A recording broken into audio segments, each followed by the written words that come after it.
Indicator पाइए।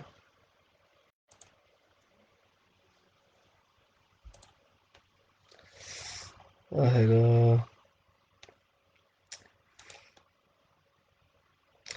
अगर आप देखिए कवरली चार्ट च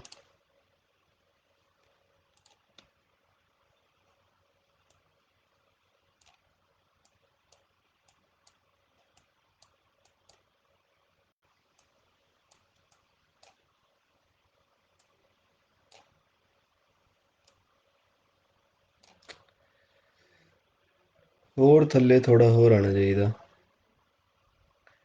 38,500 तक आना चाहिए बिटकॉइन वाले तक।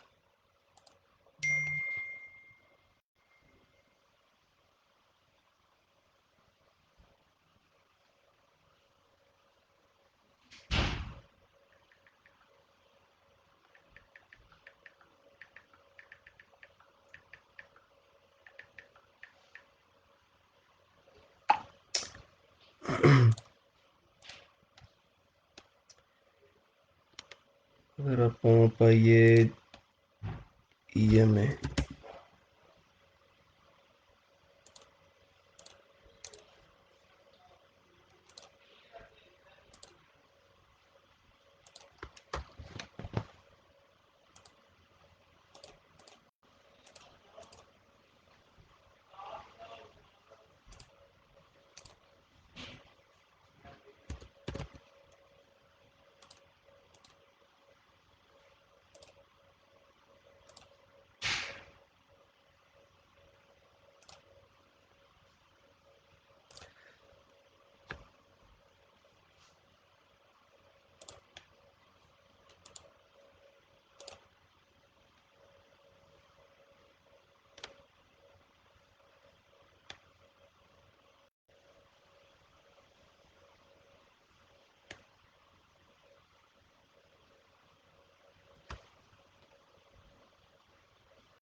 आ रहा।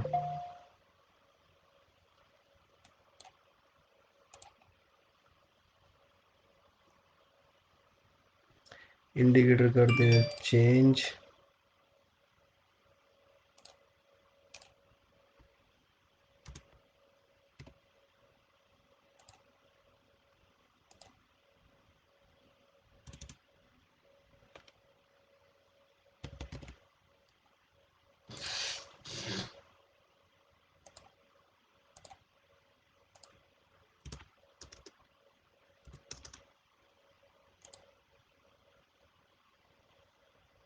अगर आप जाइए 4 आवरली चार्ट च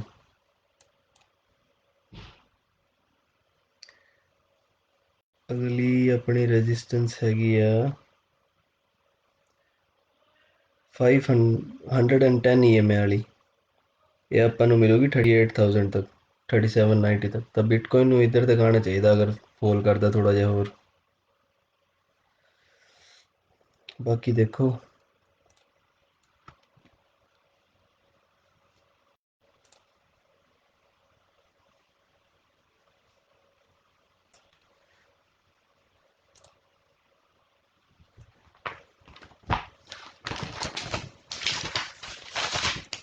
नॉर्मल आ दस की कुछ पता तेनू क्रिप्टो बारे?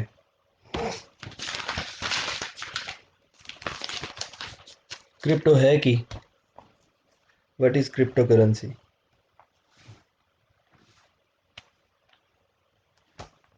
बताओ।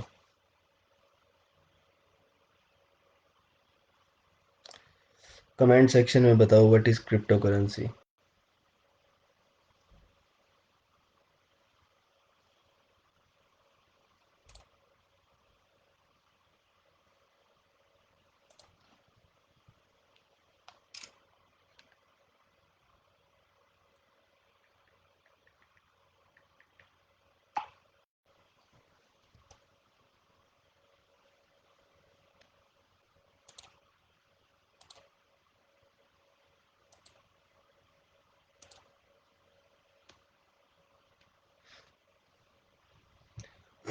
ਸਭ ਤੋਂ ਪਹਿਲਾਂ ਤਾਂ ਮਾਰਕੀਟ ਪ੍ਰੈਡਿਕਟ ਕਰਨ ਤੋਂ ਪਹਿਲਾਂ ਆਪਾਂ ਨੂੰ ਆ ਪਤਾ ਹੋਣਾ ਚਾਹੀਦਾ ਨਾ ਕਿ ਕ੍ਰਿਪਟੋ ਕਰੰਸੀ ਹੈ ਕੀ।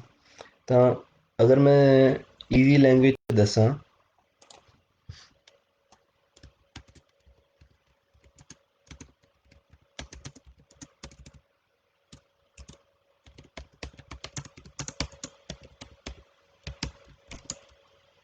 ਸੌਫਟਵੇਅਰ ਹੈ ਇੱਕ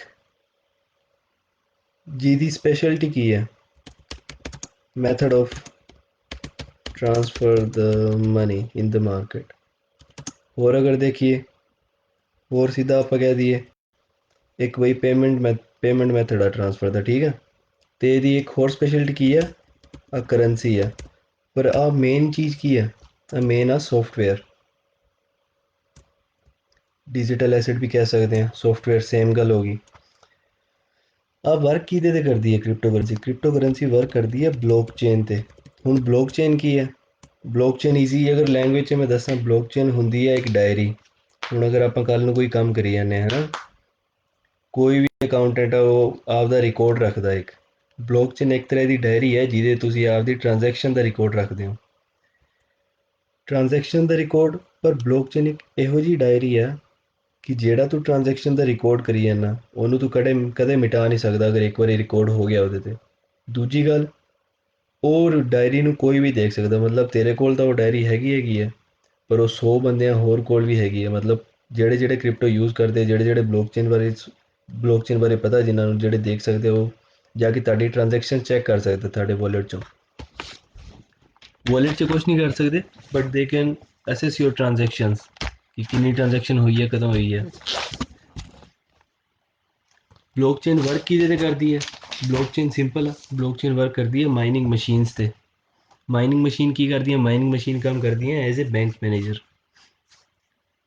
ਉਹਦੇ 'ਚ ਕੋਇਨਸ ਮਾਈਨ ਹੁੰਦੇ ਆ, ਮਾਈਨ ਹੋ ਕੇ ਕੋਇਨਸ ਬਲੋਕਚੇਨ ਤੇ ਜਾਂਦੇ ਆ, ਬਲੋਕਚੇਨ ਤੇ ਲੋਕੀ ਟ੍ਰਾਂਸਫਰ ਕਰਦੇ ਆ, ਟ੍ਰਾਂਜੈਕਸ਼ਨਸ ਪਾਉਂਦੇ ਆ, ਤੇ ਬਲੋਕਚੇਨ ਦੇ ਉੱਤੇ ਫਿਰ ਉਹਦੀ ਇੱਕ ਟ੍ਰਾਂਜੈਕਸ਼ਨ ਉੱਤੇ ਆ ਜਾਂਦੀ ਹੈ।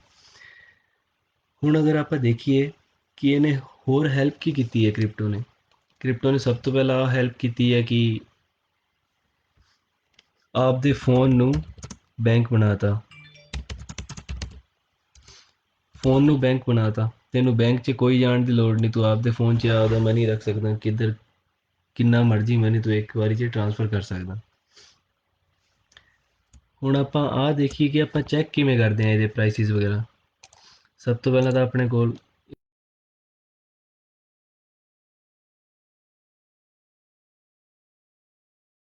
ਆਈਏ ਸਿੱਧਾ ਕ੍ਰਿਪਟੋ ਕਰੰਸੀ ਤੇ। ਇਹਨੇ ਕੀ ਦਿੱਤਾ ਹੋਇਆ, 10,446 ਕ੍ਰਿਪਟੋ ਹੈਗੀਆਂ, 382 ਐਕਸਚੇਂਜ ਹੈਗੇ, ਐਕਸਚੇਂਜ ਜਿਵੇਂ ਬਾਈਨੈਂਸ ਹੋ ਗਿਆ, ਵਜ਼ੀਰ ਐਕਸ ਹੋ ਗਿਆ, ਇੱਦਾਂ ਕਰਕੇ।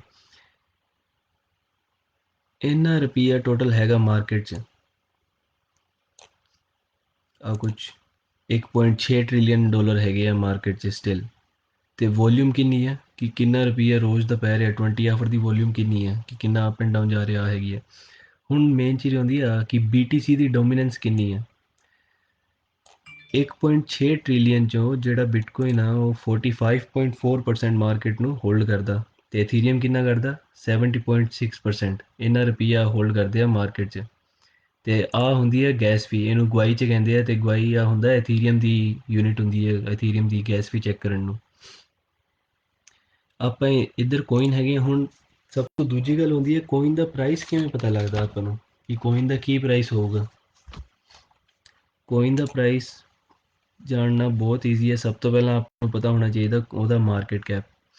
ਹੁਣ ਆ ਬਿਟਕੋਇਨ ਆ, ਆ ਬਿਟਕੋਇਨ ਦਾ ਮਾਰਕੀਟ ਕੈਪ ਆ, ਕਿੰਨਾ ਮਾਰਕੀਟ ਕੈਪ ਆ, 736 ਬਿਲੀਅਨ ਡਾਲਰ ਸਮਥਿੰਗ।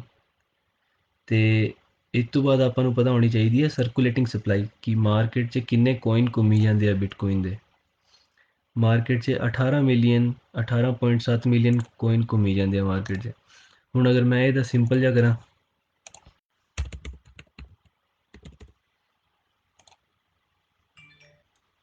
ਆਪਾਂ ਹੁਣੇ ਕਰਕੇ ਦੇਖ ਲੈਂਦੇ ਹਾਂ ਕਿ ਆ ਸਹੀ ਦੱਸਦਾ ਨਹੀਂ ਦੱਸਦਾ।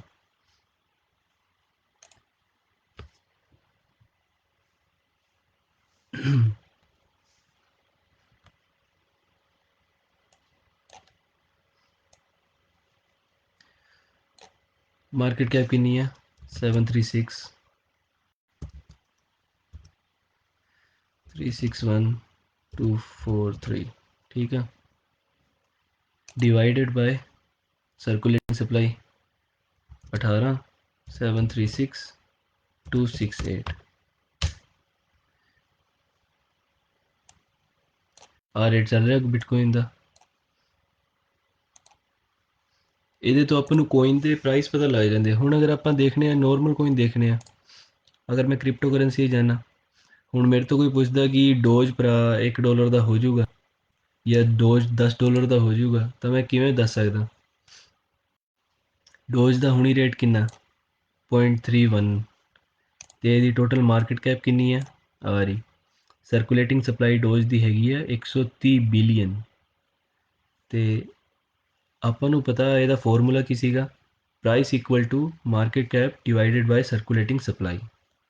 ਮਾਰਕੀਟ ਕੈਪ ਇੰਨਾ, ਹੁਣ ਡੋਜ ਦਾ ਜਿਹੜਾ ਪ੍ਰਾਈਸ ਆ ਉਹ $1 ਹੋਣ ਨੂੰ ਮਾਰਕੀਟ ਕੈਪ ਕਿੰਨਾ ਹੋਣਾ ਚਾਹੀਦਾ, ਹੋਰ ਕਿੰਨਾ ਰੁਪਈਆ ਹੋਣਾ ਚਾਹੀਦਾ ਮਾਰਕੀਟ 'ਚ ਕਿ ਡੋਜ ਦਾ ਜਿਹੜਾ ਪ੍ਰਾਈਸ ਆ ਉਹ $1 ਹੋ ਜਾਊਗਾ। ਆਪ ਸੋਚ ਕੇ ਦੇਖੋ, ਦੱਸੋ ਕਮੈਂਟ 'ਚ ਦੱਸੋ।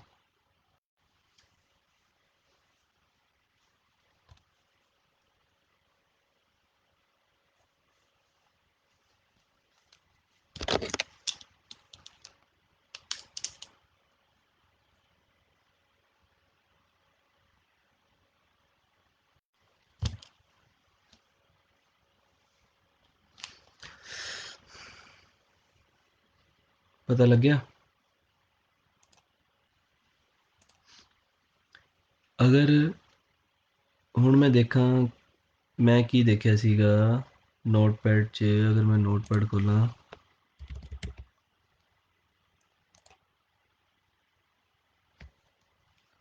ਮੈਂ ਆ ਦੇਖਿਆ ਸੀਗਾ ਕਿ price equal to market cap divided by circulating supply. ਅਗਰ ਮੈਂ ਸਰਕੂਲੇਟਿੰਗ ਸਪਲਾਈ ਨੂੰ ਪ੍ਰਾਈਸ ਨਾਲ ਮਲਟੀਪਲਾਈ ਕਰਦਾ ਤਾਂ ਮੈਨੂੰ ਮਾਰਕੀਟ ਕੈਪ ਪਤਾ ਲੱਗ ਜੂਗੀ ਕਿੰਨੀ ਹੈ। ਹੁਣ ਅਗਰ ਮੈਂ $1 ਨੂੰ ਕਰਾਂ ਮਲਟੀਪਲਾਈ 130 ਬਿਲੀਅਨ ਦੇ ਨਾਲ, ਤਾਂ ਜਾ ਕੇ ਮਾਰਕੀਟ ਕੈਪ ਹੋਊਗੀ। ਤਾਂ ਆਪਾਂ ਨੂੰ ਪਤਾ ਲੱਗ ਜੂਗਾ ਕਿ ਮਾਰਕੀਟ ਕੈਪ, ਅਗਰ ਹੁਣ ਸਿੱਧਾ ਪਤਾ ਲੱਗਦਾ ਕਿ ਜਦੋਂ ਡੋਜ ਦੀ ਮਾਰਕੀਟ ਕੈਪ 130 ਬਿਲੀਅਨ ਹੋ ਜੂਗੀ, ਉਦੋਂ ਡੋਜ ਦਾ ਪ੍ਰਾਈਸ ਜਾ ਕੇ $1 ਹੋਊਗਾ। ਹੁਣ ਤੁਸੀਂ ਆਪ ਦੱਸੋ ਕਿੰਨਾ ਔਖਾ ਜਾਂ ਕਿੰਨਾ ਸੌਖਾ ਡੋਜ ਦਾ ਪ੍ਰਾਈਸ $1 ਹੋਣਾ।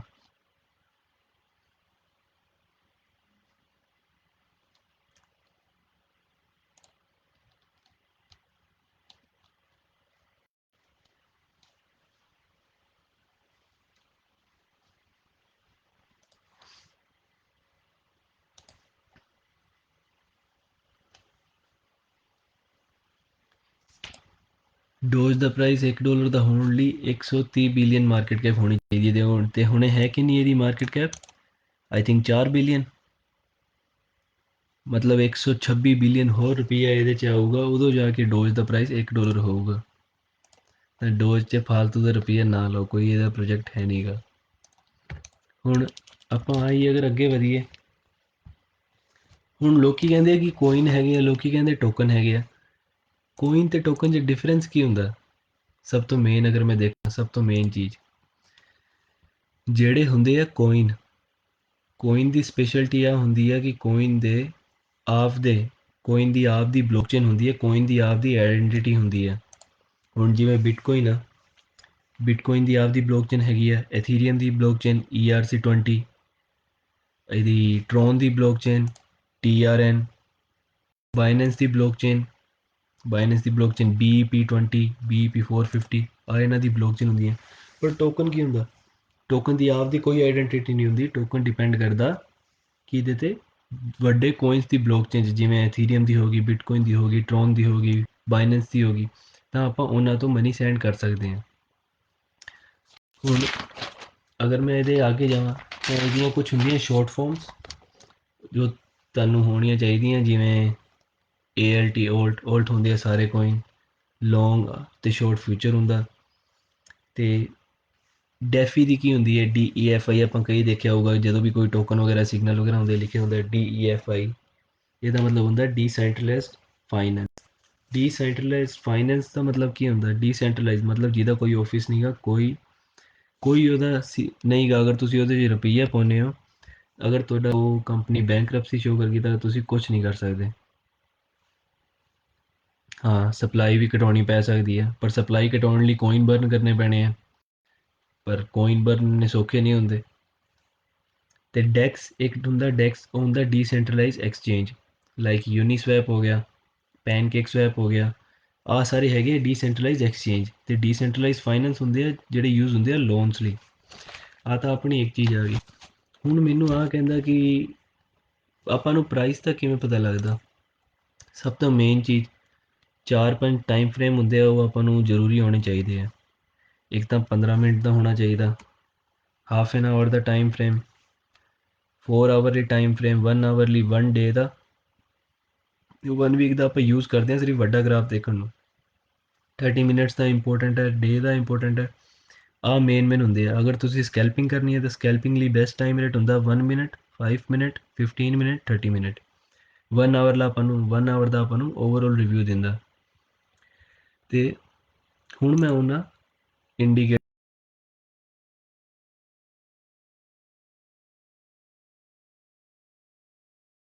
ਹੁੰਦੇ ਕੀ ਆ। ਆਪਾਂ ਜ਼ਿਆਦਾ ਇੰਡੀਕੇਟਰ ਨਹੀਂ ਦੇਖਣੇ, ਆਪਾਂ 2-3 ਤਰੀਕੇ ਦੇ ਇੰਡੀਕੇਟਰ ਉਹ ਦੇਖਣੇ ਆ। ਨੋਟਬੁੱਕ 'ਚ ਰਾਈਟ ਕਰ ਲਓ ਕਿ RSI,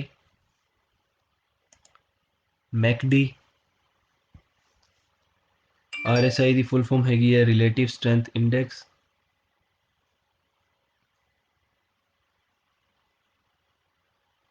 MACD ਦੀ ਫੁੱਲ ਫਾਰਮ ਹੈਗੀ ਹੈ ਮੂਵਿੰਗ ਐਵਰੇਜ ਕਨਵਰਜ਼ਨ ਡਾਇਵਰਜਨ। ਇੱਕ ਹੁੰਦਾ MA ਦਾ ਮਤਲਬ ਹੈਗਾ ਮੂਵਿੰਗ ਐਵਰੇਜ। ਇੱਕ ਹੁੰਦਾ EMA ਦਾ ਫੁੱਲ ਫਾਰਮ ਹੈਗੀ ਹੈ ਐਕਸਪੋਨੈਂਸ਼ੀਅਲ ਮੂਵਿੰਗ ਐਵਰੇਜ। ਤੇ ਆਹ ਮੇਨ ਇੰਡੀਕੇਟਰ ਹੈਗੇ ਜਿਹੜਾ ਆਪਾਂ ਯੂਜ਼ ਕਰਦੇ ਹਾਂ। ਤੇ ਅੱਜ ਆਪਾਂ ਸਿਰਫ ਦੇਖਾਂਗੇ RSI ਨੂੰ, ਬਾਕੀ ਇੰਡੀਕੇਟਰ ਆਪਾਂ ਬਾਅਦ 'ਚ ਦੇਖਾਂਗੇ।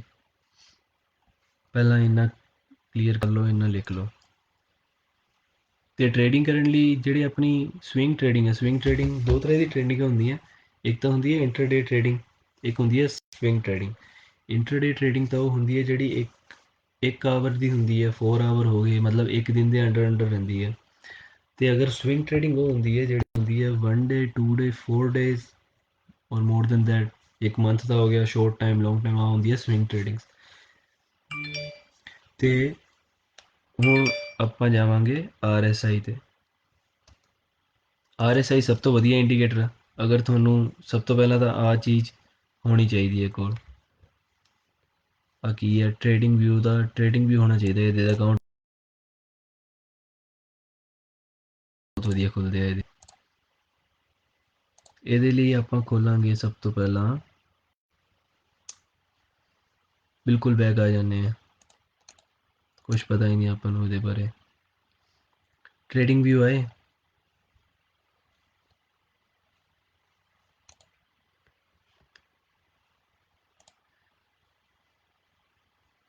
ਟ੍ਰੇਡਿੰਗ ਵਿਊ 'ਚ ਆਪਾਂ ਲਿਖਾਂਗੇ BTC। ਕਿਹਦੇ ਪੇਰ 'ਚ ਆਪਾਂ ਨੂੰ ਚੈੱਕ ਕਰਨੇ ਆ, USDT ਦੇ ਪੇਰ 'ਚ। ਆਪਾਂ ਨੂੰ ਆਹ ਦੱਸਤਾ। ਅਬ ਬਾਈਨੈਂਸ ਦਾ ਵੈਸੇ ਚਾਰਟ ਵਧੀਆ ਹੁੰਦਾ ਤਾਂ ਬਾਈਨੈਂਸ ਦਾ ਖੋਲ੍ਹ ਲੈਣਾ। ਅਗਰ ਤੁਸੀਂ ਦੁਬਾਰਾ ਹੋਰ ਖੋਲ੍ਹਣਾ ਤਾਂ ਉਹਦੇ 'ਚ ਵੀ ਕੋਈ ਖਾਸ ਡਿਫਰੈਂਸ ਨਹੀਂ ਗਾ, ਬਾਈਨੈਂਸ ਦਾ ਵੀ ਠੀਕ ਹੈ ਚਾਰਟ ਤਾਂ। ਮੈਂ ਗਿਆ ਬਾਈਨੈਂਸ ਦੇ ਚਾਰਟ ਤੇ, ਆ ਇੰਡੀਕੇਟਰ ਮੈਂ ਸਾਰੇ ਕਲੋਜ਼ ਕਰ ਦਿੰਦਾ।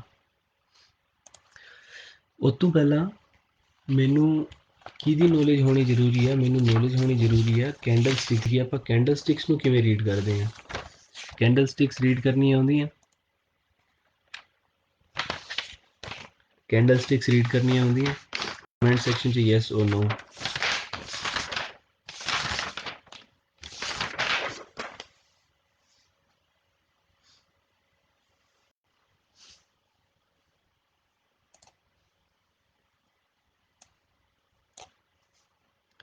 ਕੈਂਡਲ ਸਟਿਕ ਅਗਰ ਮੈਂ ਦੇਖਾਂ ਤਾਂ ਕੈਂਡਲ ਸਟਿਕ ਹੁੰਦੀ ਹੈ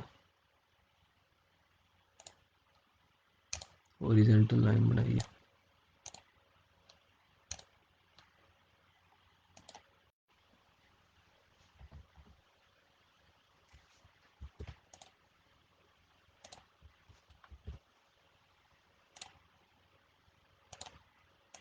ਥੋੜੀ ਬਿੰਗੀ ਟੇੜੀ ਜਿਹੀ ਬਣੀ ਹੈ।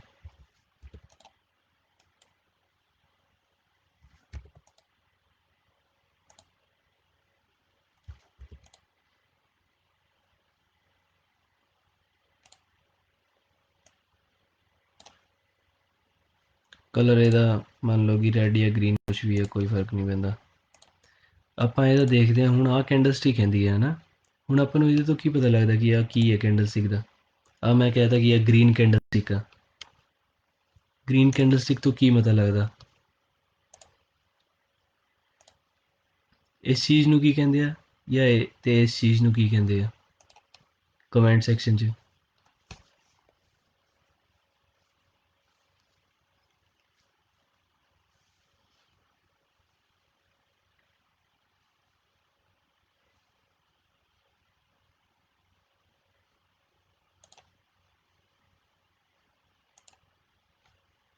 ਸਭ ਤੋਂ ਪਹਿਲਾਂ ਆਹ ਚੀਜ਼ ਹੁੰਦੀ ਹੈ ਕੈਂਡਲ ਦੀ ਵਿਕ, ਇਹਨੂੰ ਕਹਿੰਦੇ ਆ ਆਪਾਂ ਵਿਕ। ਆਹ ਹੁੰਦੀ ਹੈ ਬੋਡੀ। ਹੁਣ ਵਿਕ ਤੇ ਬੋਡੀ 'ਚ ਡਿਫਰੈਂਸ ਕੀ ਹੈ, ਵਿਕ 'ਚ ਬੋਡੀ 'ਚ ਆਹ ਡਿਫਰੈਂਸ ਹੈਗਾ, ਜਿਹੜਾ ਵਿਕ ਹੁੰਦਾ, ਵਿਕ ਆਪਾਂ ਨੂੰ ਦਿੰਦਾ ਹਾਈਐਸਟ ਤੇ ਵਿਕ ਆਪਾਂ ਨੂੰ ਦੱਸਦਾ ਲੋਐਸਟ। ਤੇ ਬੋਡੀ ਆਪਾਂ ਨੂੰ ਕੀ ਦੱਸਦੀ ਹੈ, ਜਿਹੜੀ ਕੈਂਡਲ ਸਟਿਕ ਦੀ ਬੋਡੀ ਹੁੰਦੀ ਹੈ ਉਹ ਸਾਰਾ ਦਾ ਸਾਰਾ ਵੋਲਿਊਮ ਰੱਖਦੀ ਹੈ ਆਪਦੇ ਅੰਦਰ। ਵੋਲਿਊਮ ਕੀ ਹੁੰਦਾ ਕਿ ਕਿੰਨਾ ਪੈਸਾ ਮਾਰਕੀਟ 'ਚ ਪੁਸ਼ ਕੀਤਾ ਗਿਆ, ਉਹਨੂੰ ਆਪਾਂ ਕਹਿੰਦੇ ਹਾਂ ਵੋਲਿਊਮ। ਕਿੰਨਾ ਪੈਸਾ ਪਾਇਆ ਗਿਆ ਮਾਰਕੀਟ 'ਚ, ਉਹ ਵੋਲਿਊਮ ਹੁੰਦਾ। ਹੁਣ ਤੁਸੀਂ ਦੇਖਿਆ ਹੋਊਗਾ ਜਦੋਂ ਵੀ ਕੋਈ ਕੈਂਡਲ ਸਟਿਕ ਸਟਾਰਟ ਹੁੰਦੀ ਹੈ, ਉਹਦੀ ਬੋਡੀ ਹੋਊਗੀ ਸਟਾਰਟ, ਬੋਡੀ ਥੱਲੇ ਥੱਲੇ ਥੱਲੇ ਥੱਲੇ ਥੱਲੇ ਜਾਊਗੀ ਜਾਂ ਉੱਤੇ ਹੋ ਜਾਊਗੀ। ਉਹਦਾ ਮਤਲਬ ਕੀ ਹੁੰਦਾ ਕਿ ਉਹਦੇ 'ਚ ਪੈਸਾ ਆ ਰਿਹਾ ਜਾਂ ਪੈਸਾ ਜਾ ਰਿਹਾ, ਲੋਕੀ ਅਗਲੀ ਕੈਂਡਲ 'ਚ ਪੈਸਾ ਪਾ ਰਹੇ ਆ ਜਾਂ ਅਗਲੀ ਜਾ ਰਹੇ ਆ। ਤੇ ਹੁਣ ਕਿਸੇ ਨੇ 1 ਬਿਲੀਅਨ ਪਾਇਆ ਤੇ ਕਿਸੇ ਨੇ 500 ਮਿਲੀਅਨ ਕੱਢਤਾ, ਟੋਟਲ ਵੋਲਿਊਮ ਕਿੰਨੀ ਹੋਈ ਉਹਦੀ ਉਸ ਕੈਂਡਲ ਦੀ, 500, ਕਿਉਂਕਿ 500 ਤਾਂ ਨਿਕਲ ਗਿਆ। ਤਾਂ ਉਸ ਟਾਈਮ 'ਤੇ ਆਪਾਂ ਨੂੰ ਦਿਖੂਗੀ ਵਿਕ, ਕਿਉਂਕਿ ਜਦੋਂ 1 ਬਿਲੀਅਨ ਪਾਇਆ ਸੀਗਾ ਤਾਂ ਓਬਵੀਅਸ ਜੀ ਗੱਲ ਸੀ ਉੱਤੇ ਗਿਆ ਸੀਗਾ। ਜਦੋਂ 500 ਮਿਲੀਅਨ ਕੱਢਿਆ ਤਾਂ ਸਿਰਫ 500 ਮਿਲੀਅਨ ਰਹਿ ਗਿਆ ਉੱਤੇ, ਤਾਂ ਆਪਾਂ ਨੂੰ ਇੱਕ ਬੁੱਲ ਦੀ ਵਿਕ ਦਿਖਾਈ ਦੇਊਗੀ, ਜਿਹੜੀ ਆਪਾਂ ਨੂੰ ਹਾਈਐਸਟ ਦੱਸੂਗੀ ਤੇ ਬੋਡੀ ਆਪਾਂ ਨੂੰ ਦੱਸੂਗੀ ਵੋਲਿਊਮ।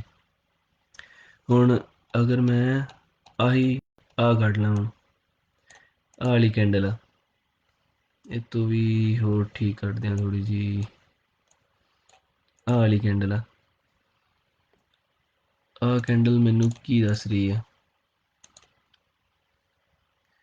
ਕਰੀਏ ਸਾਈਡ ਤੇ।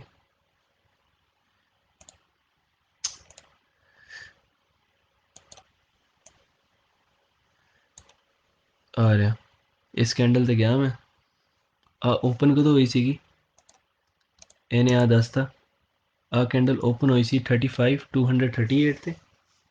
ਹਾਈਐਸਟ ਕਿੰਨਾ ਗਿਆ, ਜਿਹੜੀ ਆਪਾਂ ਵਿਕ ਦੇਖੀਏ, ਆਹ ਦੱਸੀ ਜਾਂਦਾ 35,900 ਇਹਦਾ ਹਾਈਐਸਟ ਆ।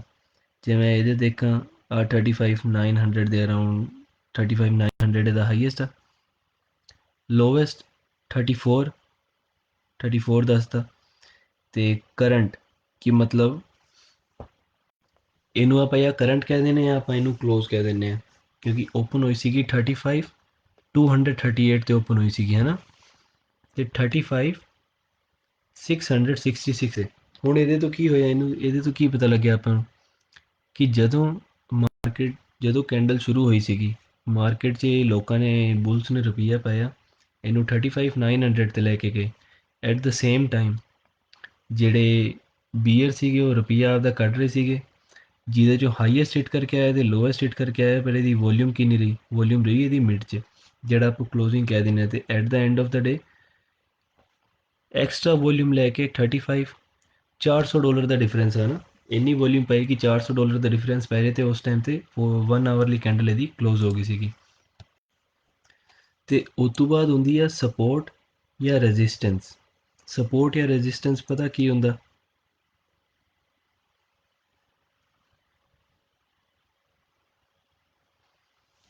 ਸਪੋਰਟ ਤੇ ਰੈਜ਼ਿਸਟੈਂਸ ਦੇ ਡਿਫਰੈਂਸ ਪਤਾ, ਕਮੈਂਟ ਸੈਕਸ਼ਨ 'ਚ। What is the difference between support and resistance.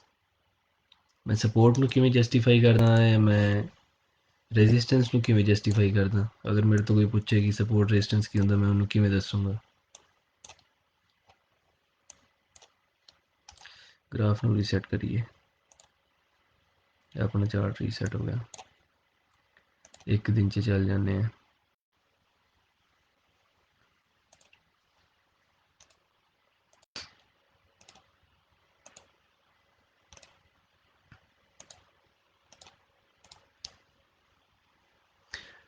ਹੁਣ ਮੈਂ ਦੇਖਾਂ ਸਪੋਰਟ ਐਂਡ ਰੈਜ਼ਿਸਟੈਂਸ।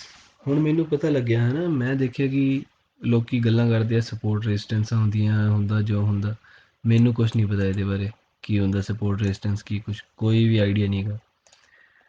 ਹੁਣ ਮੈਂ ਆਹ ਚੀਜ਼ ਦੇਖੀ ਹੈ ਨਾ ਕਿ ਬਿਟਕੋਇਨ ਇੱਧਰੋਂ ਸ਼ੁਰੂ ਹੋਇਆ, ਇੱਧਰ ਤੱਕ ਆਇਆ ਹੈ ਨਾ, ਇੱਧਰ ਤੱਕ ਆ ਕੇ ਬਿਟਕੋਇਨ ਆਪਣਾ ਰੁਕ ਗਿਆ, ਤਾਂ ਇੱਧਰ ਆਪਾਂ ਨੂੰ ਕੀ ਚੀਜ਼ ਮਿਲੀ? ਰੈਜ਼ਿਸਟੈਂਸ। ਹੁਣ ਅਗਰ ਮੈਂ ਨੋਰਮਲ ਦੇਖਾਂ ਕਿ ਚਾਰਟ ਆਪਣਾ ਕਦੋਂ ਰੁਕਦਾ, ਚਾਰਟ ਆਪਣਾ ਉਦੋਂ ਰੁਕਦਾ ਜਦੋਂ ਲੋਕੀ ਕੀ ਕਰਨਾ ਸ਼ੁਰੂ ਕਰਦੇ ਆ, ਸੈਲਿੰਗ ਕਰਨੀ ਸ਼ੁਰੂ ਕਰਦੇ ਆ, ਉਦੋਂ ਜਾ ਕੇ ਚਾਰਟ 'ਚ ਦਿੱਕਤ ਆਉਂਦੀ ਹੈ। ਅਤੇ ਆਪਾਂ ਨੂੰ ਕੀ ਪਤਾ ਲੱਗੇ ਕਿ ਰੈਜ਼ਿਸਟੈਂਸ ਕੀ ਹੁੰਦਾ? ਜਿੱਧਰ ਲੋਕਾਂ ਨੂੰ ਸੈੱਲ ਕਰਨਾ ਪਸੰਦ ਆ, ਉਹਨੂੰ ਆਪਾਂ ਕਹਿੰਦੇ ਹਾਂ ਰੈਜ਼ਿਸਟੈਂਸ। ਇੱਧਰ ਲੋਕਾਂ ਨੇ ਸੈੱਲ ਕੀਤਾ, ਰੈਜ਼ਿਸਟੈਂਸ ਇਹਨੂੰ ਮਿਲੀ, ਕਿੰਨੇ ਦੀ ਰੈਜ਼ਿਸਟੈਂਸ ਮਿਲੀ ਇਹਨੂੰ? ਇਹਨੂੰ ਰੈਜ਼ਿਸਟੈਂਸ ਮਿਲੀ 41,000 ਤੇ, ਹੈ ਨਾ। ਅਤੇ ਇੱਧਰੋਂ ਆਇਆ ਥੱਲੇ, ਫਿਰ ਜਿਹੜੇ ਬਾਕੀ ਲੋਕ ਸੀਗੇ, ਹੁਣ ਪ੍ਰਾਈਸ ਦੇਖੋ, ਅਗਰ ਇੱਕ ਦਿਨ 'ਚ ਗ੍ਰਾਫ 'ਚ ਦੇਖਾਂ ਤਾਂ 32 ਇੱਧਰ ਤੱਕ ਆ ਗਿਆ ਨਾ, 30,000 ਤੱਕ ਗਿਆ। ਹੁਣ 30,000 ਇਹਨਾਂ ਨੂੰ ਕੀ ਪ੍ਰਾਈਸ ਮਿਲਿਆ? 30,000 'ਚ ਦੁਬਾਰਾ ਉੱਤੇ ਜਾਣਾ ਸ਼ੁਰੂ ਹੋਇਆ। ਕਿਉਂ ਜਾਣਾ ਸ਼ੁਰੂ ਹੋਇਆ? ਲੋਕਾਂ ਨੂੰ ਇਹਨੂੰ ਇੱਧਰ ਸਪੋਰਟ ਮਿਲੀ। ਸਪੋਰਟ ਦਾ ਮਤਲਬ ਕੀ ਹੁੰਦਾ? ਸਪੋਰਟ ਦਾ ਮਤਲਬ ਹੁੰਦਾ the price where people like to buy. Resistance equal to the price where people like to sell. ਹੁਣ ਮੈਂ ਆ ਚੀਜ਼ ਦੇਖੀ ਹੈ ਨਾ ਕਿ ਸਪੋਰਟ ਦਾ ਮਤਲਬ ਆ ਗਿਆ ਕਿ ਜਿੱਧਰ ਲੋਕਾਂ ਨੂੰ ਬਾਏ ਕਰਨਾ ਪਸੰਦ ਆ, ਅਤੇ ਰੈਜ਼ਿਸਟੈਂਸ ਉਹ ਆ ਗਈ ਜਿੱਧਰ ਕਰਨਾ ਨੂੰ ਲੋਕਾਂ ਨੂੰ ਸੈਲ ਕਰਨਾ ਪਸੰਦ ਆ। ਹੁਣ ਅਗਰ ਮੈਂ ਜਨਰਲ ਦੇਖਾਂ, ਅਗਰ ਮੈਂ ਟ੍ਰੇਡਿੰਗ ਕਰੀ ਜਾਂਦਾ ਜਾਂ ਕੋਈ ਵੀ ਟ੍ਰੇਡਿੰਗ ਕਰੀ ਜਾਂਦਾ, ਓਬਵੀਅਸ ਜੀ ਗੱਲ ਆ। ਹੁਣ ਇਸ ਟਾਈਮ 'ਤੇ ਦੇਖੀਏ ਨਾ, ਹੁਣ ਅਗਰ ਇਸ ਟਾਈਮ 'ਤੇ ਮੈਂ ਦੇਖਾਂ ਤਾਂ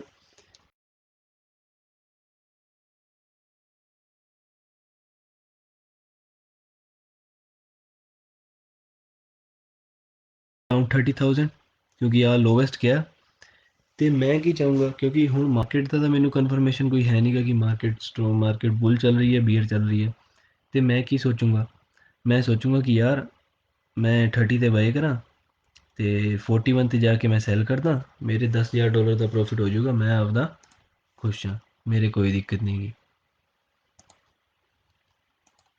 ਅਤੇ ਹੁਣ ਅਗਰ ਆਪਾਂ ਦੇਖੀਏ ਸਟਰੋਂਗ ਰੈਜ਼ਿਸਟੈਂਸ ਕੀ ਹੁੰਦੀ ਆ ਜਾਂ ਸਟਰੋਂਗ ਸਪੋਰਟ ਕੀ ਹੁੰਦੀ ਹੈ। ਹੁਣ ਮੈਂ ਇੱਧਰ ਦੇਖਿਆ ਹੈ ਨਾ, ਇੱਧਰ ਮੈਂ ਪਹਿਲਾਂ ਦੇਖਿਆ ਸੀਗਾ ਕਿ ਜਦੋਂ ਬਿਟਕੋਇਨ ਸ਼ੁਰੂ ਤੋਂ ਉੱਤੇ ਜਾਣਾ, ਬੁੱਲ ਰਨ 'ਚ ਜਾਣਾ ਸ਼ੁਰੂ ਹੋਇਆ ਸੀਗਾ, ਬਿਟਕੋਇਨ ਨੇ ਕੀ ਫੇਸ ਕੀਤੀ ਆ? ਬਿਟਕੋਇਨ ਨੇ 40 ਆ ਰਿਹਾ, ਅਗਰ ਮੈਂ ਇਹਦੇ 'ਤੇ ਕਰਾਂ ਤਾਂ ਮੈਨੂੰ ਦੱਸ ਦੂਗੀ ਕੈਂਡਲ, ਆਹ ਕਲੋਜ਼ ਹੋਈ ਹੈ 40, ਹਾਈਐਸਟ ਗਈ ਹੈ 41,950 'ਤੇ। ਆਹ ਪ੍ਰਾਈਸ ਲੋਕਾਂ ਨੂੰ ਸੈਲ ਕਰਨ ਦਾ ਬਹੁਤ ਵਧੀਆ ਲੱਗਿਆ, ਤਾਂ ਇੱਕ ਰੈਜ਼ਿਸਟੈਂਸ ਮੈਨੂੰ ਇੱਧਰ ਮਿਲ ਗਈ, ਅਤੇ ਇੱਧਰ ਸਪੋਰਟ ਆਈ ਅਰਾਊਂਡ 30 ਦੇ ਕੋਲ, 40,000 'ਤੇ ਇੱਕ ਹੋਰ ਰੈਜ਼ਿਸਟੈਂਸ ਮਿਲੀ, ਆ ਥੱਲੇ ਗਿਆ। ਇੱਧਰੋਂ 28 ਵਾਲਾ ਬਹੁਤ ਸੋਹਣਾ ਏਰੀਆ ਸੀਗਾ, ਲੋਕਾਂ ਨੇ ਫਿਰ ਬਾਏ ਕਰਨਾ ਸ਼ੁਰੂ ਕੀਤਾ। ਹੁਣ ਜਦੋਂ ਬਿਟਕੋਇਨ ਗਿਆ ਉੱਤੇ, ਅਤੇ ਇੱਧਰੋਂ ਲੋਕਾਂ ਨੇ ਫਿਰ ਸੈਲ ਕਰਨਾ ਸ਼ੁਰੂ ਕੀਤਾ, 58,000 ਚਲਾ ਗਿਆ, ਓਬਵੀਅਸ ਗੱਲ ਹੈ, ਸੈਲ ਕੀਤਾ। ਜਦੋਂ ਬਿਟਕੋਇਨ ਇੱਧਰ ਆਉਣਾ ਸ਼ੁਰੂ ਹੋਇਆ, ਤਾਂ ਇੱਧਰ ਆਪਾਂ ਨੂੰ ਕੀ ਚੀਜ਼ ਪਤਾ ਲੱਗੀ ਹੈ? ਆਪਣੀ ਸੀਗੀ ਅਰਾਊਂਡ 41,000 ਦੇ ਸਪੋਰਟ, ਅਤੇ ਪਰ ਬਿਟਕੋਇਨ ਉਸ ਪ੍ਰਾਈਸ ਤੋਂ ਕਿੰਨਾ ਉੱਤੇ ਜਾ ਚੁੱਕਿਆ? ਬਿਟਕੋਇਨ ਨੀਅਰਲੀ 16,000 ਕ੍ਰੋਸ ਕਰ ਚੁੱਕਿਆ ਉਸ ਸੇਮ ਪ੍ਰਾਈਸ ਤੋਂ। ਅਤੇ ਅਗਰ ਮੈਂ ਉਹ ਚੀਜ਼ ਦੇਖਾਂ, ਲੋਕਾਂ ਨੇ ਫਿਰ ਜਿਹੜੇ ਪ੍ਰਾਈਸ 'ਤੇ ਹੁਣ ਬਿਟਕੋਇਨ ਥੱਲੇ ਆਇਆ, ਉਸ ਪ੍ਰਾਈਸ 'ਤੇ ਲੋਕਾਂ ਨੇ ਹੋਰ ਬਾਏ ਕਰਨਾ ਸ਼ੁਰੂ ਕੀਤਾ, ਕਿਉਂਕਿ $18,000 ਜਾਂ 17,000 $16,000 ਦਾ ਡਿਫਰੈਂਸ ਪੈ ਗਿਆ, ਲੋਕਾਂ ਨੇ ਫਿਰ ਬਾਏ ਕਰਨਾ ਸ਼ੁਰੂ ਕੀਤਾ। ਤਾਂ ਇੱਧਰ ਜਿਹੜੀ ਆਪਣੀ ਰੈਜ਼ਿਸਟੈਂਸ ਸੀਗੀ 41,000 ਦੀ, ਜਿਹੜੀ ਆਪਣੀ ਰੈਜ਼ਿਸਟੈਂਸ ਸੀਗੀ, ਉਹ ਕਿਹਦੇ 'ਚ ਕਨਵਰਟ ਹੋ ਗਈ? ਉਹ ਸਪੋਰਟ 'ਚ ਕਨਵਰਟ ਹੋ ਗਈ। ਇੱਧਰ ਬਿਟਕੋਇਨ ਹੋਰ ਉੱਤੇ ਗਿਆ, ਬਿਟਕੋਇਨ ਨੇ ਇੱਧਰ ਹਾਈ ਟੱਚ ਕੀਤਾ, ਹੁਣ ਇੱਧਰ ਥੱਲੇ ਆ ਗਿਆ। ਜਦੋਂ ਬਿਟਕੋਇਨ ਆਇਆ 46 'ਤੇ, ਲੋਕਾਂ ਨੂੰ ਲੱਗਿਆ ਕਿ ਨਹੀਂ ਯਾਰ, ਆਹ ਥੋੜ੍ਹਾ ਹੋਰ ਵਧੀਆ ਮੂਵਮੈਂਟ ਆ, ਕਿਉਂਕਿ ਇੱਧਰ ਆਪਾਂ ਦੇਖ ਸਕਦੇ ਹਾਂ ਇੱਧਰ ਹੋਰ ਸਪੋਰਟ ਮਿਲੀ ਆ ਆਪਾਂ ਨੂੰ, ਇਹ ਸਪੋਰਟ ਤੋਂ ਹੋਰ ਉੱਤੇ ਗਿਆ, ਤਾਂ ਆਹ ਰੈਜ਼ਿਸਟੈਂਸ ਮਿਲੀ, ਫਿਰ ਥੱਲੇ ਆ ਗਿਆ, ਇੱਧਰ ਫਿਰ ਸਪੋਰਟ ਆ ਫਿਰ ਰੈਜ਼ਿਸਟੈਂਸ ਆ। ਹੁਣ ਰੈਜ਼ਿਸਟੈਂਸ ਇੱਕ ਇੱਧਰ ਵੀ ਆ, ਆਹ ਵਾਲੀ ਸਾਈਡ ਵੀ ਰੈਜ਼ਿਸਟੈਂਸ ਹੈਗੀ ਹੈ। ਪਰ ਅਗਰ ਮੈਂ ਇੱਧਰ ਦੇਖਾਂ ਤਾਂ ਆ ਸੇਮ ਰੈਜ਼ਿਸਟੈਂਸ ਮਿਲੀ ਹੈ ਇੱਧਰ, ਪਰ ਇਸ ਟਾਈਮ ਤਾਂ ਆ ਰੈਜ਼ਿਸਟੈਂਸ ਕੀ ਬਣ ਗਈ, ਇਹਦੀ ਸਪੋਰਟ ਬਣ ਗਈ। ਲੋਕਾਂ ਨੂੰ ਲੱਗਿਆ ਕਿ ਇੱਧਰ ਆਪਾਂ ਨੂੰ ਬਾਈ ਕਰਨਾ ਚਾਹੀਦਾ, ਤਾਂ ਬਿਟਕੋਇਨ ਨੂੰ ਆਪਾਂ ਉੱਤੇ ਲੈ ਕੇ ਜਾਵਾਂਗੇ। ਹੁਣ ਉਹ ਸੇਮ ਚੀਜ਼ ਇੱਧਰ ਆ ਗਈ। ਅਗਰ ਜਿਹੜਾ ਹੁਣੇ ਸਿਨੈਰੀਓ ਚੱਲੀ ਜਾਂਦਾ, ਅਗਰ ਆਪਾਂ ਉਹਦੇ ਚੈੱਕ ਕਰੀਏ, ਬਿਟਕੋਇਨ ਕਿਹਦੇ ਤੋਂ ਫੋਲ ਹੋਇਆ ਸੀ, ਬਿਟਕੋਇਨ ਫੋਲ ਹੋਇਆ ਸੀਗਾ 60 ਸਮਥਿੰਗ ਤੋਂ ਫੋਲ ਹੋਇਆ ਸੀਗਾ, 64 62 ਤੋਂ। ਇੱਧਰ ਆਇਆ 46 ਤੇ ਆ ਗਿਆ। ਪਹਿਲਾਂ ਲੋਕਾਂ ਨੇ ਕਿੱਧਰ ਬਾਈ ਕੀਤਾ ਬਿਟਕੋਇਨ ਨੂੰ, 46 ਤੇ ਬਾਈ ਕੀਤਾ। ਸੇਮ ਮੈਂਟਲਿਟੀ ਆ ਗਈ ਲੋਕਾਂ ਦੀ, ਲੋਕੀ ਗਏ ਦੁਬਾਰਾ ਇੱਧਰ, ਇਹਨਾਂ ਨੇ ਬਾਈ ਕਰਨਾ ਸ਼ੁਰੂ ਕੀਤਾ। 59 ਤੇ ਆਪਾਂ ਦੇਖਿਆ ਸੀਗਾ ਇੱਧਰ ਲੋਕਾਂ ਨੇ ਐਗਜ਼ਿਟ ਕੀਤਾ ਸੀਗਾ। ਇੱਧਰ ਲੋਕੀ ਕਿੱਧਰ ਐਗਜ਼ਿਟ ਕਰ ਰਹੇ ਆ, ਸੇਮ ਪ੍ਰਾਈਸ ਤੇ ਐਗਜ਼ਿਟ ਕਰ ਰਹੇ ਆ। ਪਰ ਜਿਹੜੇ ਵੱਡੇ ਵੇਲਸ ਹੁੰਦੇ ਆ, ਵੇਲਸ ਆਪਾਂ ਕਹਿੰਦੇ ਹਾਂ ਜਿਹੜੇ ਬਹੁਤ ਜ਼ਿਆਦਾ ਬਿਟਕੋਇਨ ਹੋਲਡ ਰੱਖਦੇ ਆ ਮਾਰਕੀਟ 'ਚ, ਉਹਨਾਂ ਨੇ ਕੀ ਕਰਨਾ ਸ਼ੁਰੂ ਕੀਤਾ, ਉਹਨਾਂ ਨੇ ਮਾਰਕੀਟ ਨੂੰ ਥੱਲੇ ਸੁੱਟਣਾ, ਆਪਦੇ ਸ਼ੇਅਰਸ ਕੱਢਣੇ ਸ਼ੁਰੂ ਕੀਤੇ। ਫੀਅਰ ਫੈਲਾਇਆ ਮਾਰਕੀਟ 'ਚ ਕਿ ਲੋਕੀ ਆਪਦੇ ਬਿਟਕੋਇਨ ਵੇਚਣ ਤੇ ਅਸੀਂ ਥੱਲੇ ਤੋਂ ਚੱਕੀਏ। ਕਿੰਨੇ ਤੱਕ ਗਿਆ ਬਿਟਕੋਇਨ, 30,000 ਤੱਕ ਗਿਆ। ਲੋਕਾਂ ਨੇ ਖਰੀਦਿਆ 42 ਤੱਕ, 40 ਤੋਂ ਫੇਰ 2-3 ਨਿਊਜ਼ਾਂ ਆਈਆਂ, ਫੇਰ ਥੱਲੇ ਗਿਆ। ਹੁਣ ਮੈਨੂੰ ਆਹ ਦੱਸੋ, ਸਪੋਰਟ ਤੇ ਰੈਜ਼ਿਸਟੈਂਸ ਦਾ ਫੰਡਾਮੈਂਟਲ ਕਲੀਅਰ ਹੋਇਆ? ਅਗਰ ਸਪੋਰਟ ਤੇ ਰੈਜ਼ਿਸਟੈਂਸ ਦਾ ਫੰਡਾਮੈਂਟਲ ਕਲੀਅਰ ਹੋ ਗਿਆ, ਫਿਰ ਆਪਾਂ ਅੱਗੇ ਜਾ ਸਕਦੇ ਹਾਂ ਇੰਡੀਕੇਟਰ ਤੇ, ਕਿਉਂਕਿ ਸਪੋਰਟ ਰੈਜ਼ਿਸਟੈਂਸ ਸਭ ਤੋਂ ਇੰਪੋਰਟੈਂਟ ਹੈ ਸਮਝਣ ਲਈ। ਕਮੈਂਟ ਸੈਕਸ਼ਨ 'ਚ ਕਲੀਅਰ ਯੈਸ ਔਰ ਨੋ।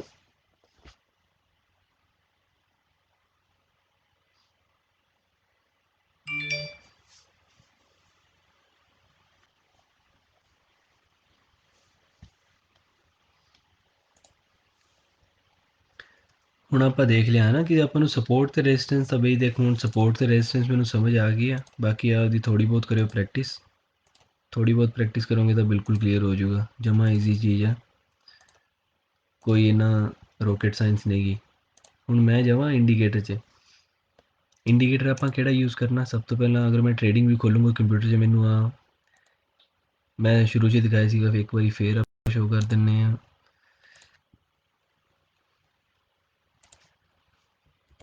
BTC USDT ਆ ਮੈਂ ਗ੍ਰਾਫ ਖੋਲ ਲਿਆ ਤਾਂ ਇੱਦਾਂ ਇਸ ਤਰ੍ਹਾਂ ਦਾ ਇਹਦਾ ਗ੍ਰਾਫ ਸ਼ੋਅ ਕਰਨ ਲੱਗ ਗਿਆ। ਹੁਣ ਮੈਂ ਕੀ ਕਰਨਾ, ਡਰਾਇੰਗ ਕਰੀਏ, ਰਿਮੂਵ ਡਰਾਇੰਗ। ਇਹਦੇ ਆਪਾਂ ਗਏ ਇੰਡੀਕੇਟਰਸ, ਇੰਡੀਕੇਟਰਸ 'ਚ ਮੈਂ ਜਾ ਕੇ ਸਰਚ ਕਰੂੰਗਾ। ਮੇਰੇ ਤਾਂ ਫੇਵਰੇਟ ਕੀਤਾ ਹੋਇਆ ਤਾਂ ਕਰਕੇ ਆਈ ਜਾਂਦਾ, ਪਰ ਤੁਹਾਨੂੰ ਕਰਨਾ ਰਿਲੇਟਿਵ ਸਟਰੈਂਥ ਇੰਡੈਕਸ, ਜਿਹਦੀ ਸ਼ੋਰਟ ਫਾਰਮ 'ਚ ਆਪਾਂ ਕਹਿ ਦਿੰਦੇ ਹਾਂ RSI।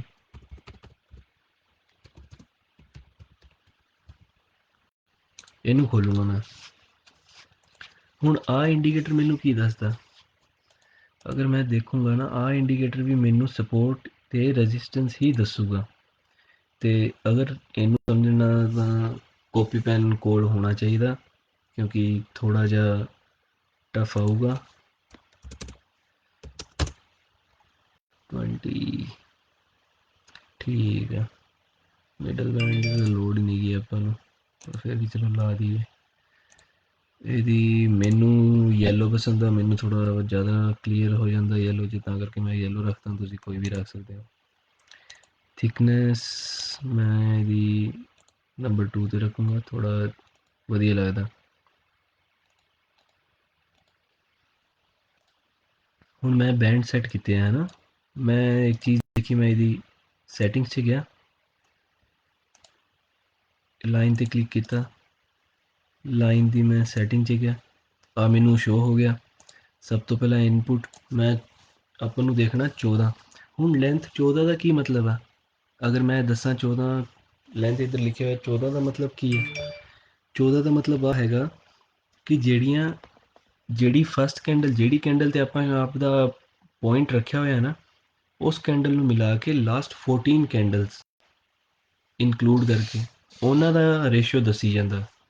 ਤੇ ਬਿਟਕੋਇਨ ਵਾਲਾ ਆਪਾਂ ਥੋੜ੍ਹਾ ਹੋਰ ਛੋਟਾ ਕਰ ਦਈਏ, RSI ਦਾ ਠੀਕ ਲੱਗ ਰਿਹਾ, ਕੋਈ ਦਿੱਕਤ ਨਹੀਂ, ਥੋੜ੍ਹਾ ਇੱਦਾਂ ਹੋਰ ਖੁੱਲ੍ਹਾ ਕਰ ਦਿੰਦੇ ਹਾਂ, ਥੋੜ੍ਹਾ ਹੋਰ ਕਲੀਅਰਲੀ ਸਮਝ ਆਊਗਾ। ਤੇ ਪਰਫੈਕਟ ਆ।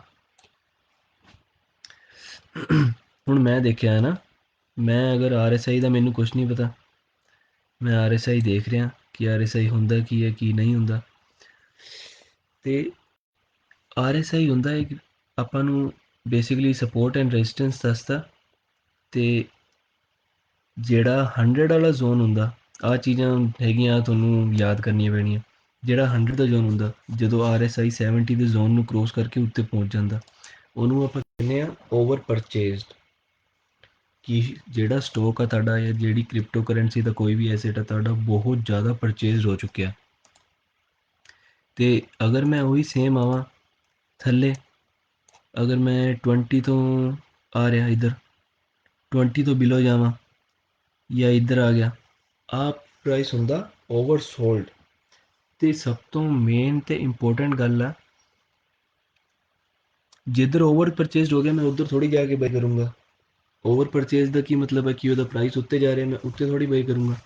ਹੁਣ ਅਗਰ ਮੈਂ ਇਸ ਪ੍ਰਾਈਸ ਦੀ ਗੱਲ ਕਰਾਂ ਕਿ ਹੁਣੇ ਬਿਟਕੋਇਨ ਆ ਚੱਲ ਰਿਹਾ, ਅਗਰ ਤਾਂ ਮੈਂ ਇੱਕ ਦਿਨ ਦਾ ਗ੍ਰਾਫ ਦੇਖ ਰਿਹਾ ਤਾਂ ਮੈਨੂੰ ਦੱਸ ਰਿਹਾ 50, ਕਿਤੇ ਮੈਨੂੰ ਪਤਾ ਹੈ ਕਿ ਬਿਟਕੋਇਨ ਇੱਧਰ ਆਇਆ ਸੀਗਾ, ਇੱਧਰ ਸਪੋਰਟ ਮਿਲੀ ਹੈ, ਆਹ ਦੇਖ ਲਓ, ਆਹ ਸਪੋਰਟ ਮਿਲੀ ਹੈ ਜਦੋਂ 50 ਆਇਆ, ਇੱਧਰ ਸਪੋਰਟ ਮਿਲੀ ਹੈ, ਇੱਧਰ ਸਪੋਰਟ ਮਿਲੀ ਹੈ, ਇੱਧਰ ਸਪੋਰਟ ਮਿਲੀ ਹੈ, ਬਿਟਕੋਇਨ ਗਿਆ ਉੱਤੇ।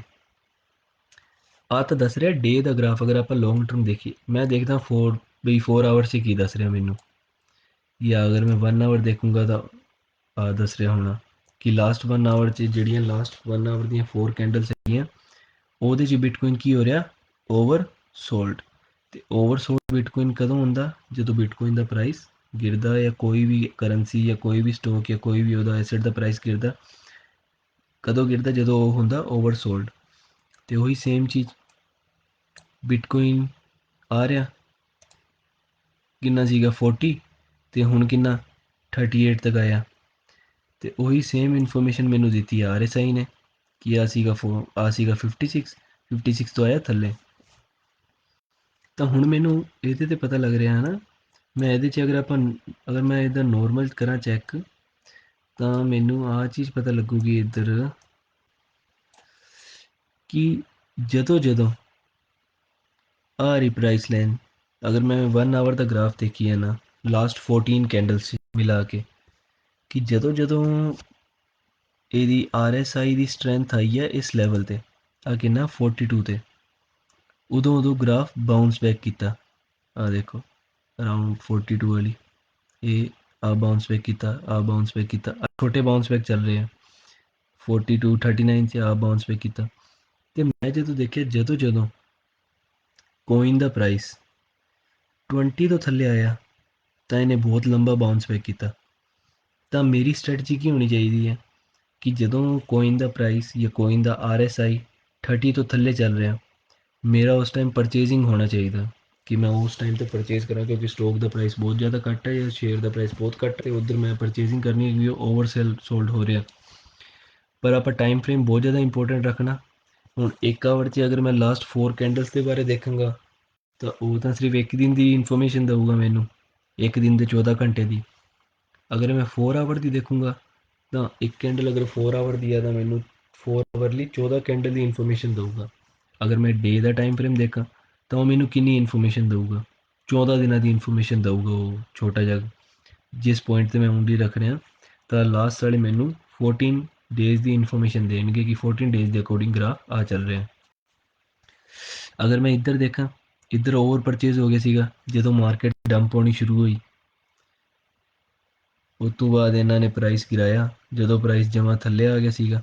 ਪਰ ਅਗਰ ਮੈਂ ਇੱਕ ਚੀਜ਼ ਦੇਖਾਂ, ਜਦੋਂ ਬਿਟਕੋਇਨ ਦਾ ਇੱਧਰ ਆਹ ਚੀਜ਼ 1 ਡੇ ਵਾਲੇ ਏਰੀਏ 'ਚ ਆ ਰਿਹਾ, ਪ੍ਰਾਈਸ ਇੱਧਰ ਸੀਗਾ ਬਿਟਕੋਇਨ ਦਾ, ਪ੍ਰਾਈਸ ਬਿਟਕੋਇਨ ਦਾ ਕਿੱਧਰੋਂ ਫੋਲ ਹੋਇਆ, 60,000 ਤੋਂ ਲੈ ਕੇ ਬਿਟਕੋਇਨ ਦਾ ਪ੍ਰਾਈਸ ਫੋਲ ਹੋਇਆ 30,000 ਤੱਕ। ਤੇ RSI ਮੈਨੂੰ ਕੀ ਇਨਫੋਰਮੇਸ਼ਨ ਦੇ ਰਿਹਾ, RSI ਮੈਨੂੰ ਇਨਫੋਰਮੇਸ਼ਨ ਦੇ ਰਿਹਾ ਕਿ 56 ਤੇ ਸੀਗਾ ਤੇ 23 ਤੇ ਆ ਗਿਆ, ਤੇ ਇੱਧਰ ਬੈਸਟ ਬਾਏ ਜ਼ੋਨ ਹੈਗਾ ਬਿਟਕੋਇਨ ਦਾ ਕਿ ਲੋਕਾਂ ਨੇ ਬਹੁਤ ਜ਼ਿਆਦਾ ਬਾਏ ਕੀਤਾ। ਹੁਣ ਪ੍ਰਾਈਸ ਕਿੱਧਰ ਜਾ ਰਿਹਾ, ਇਸ ਦੇ ਅਰਾਊਂਡ।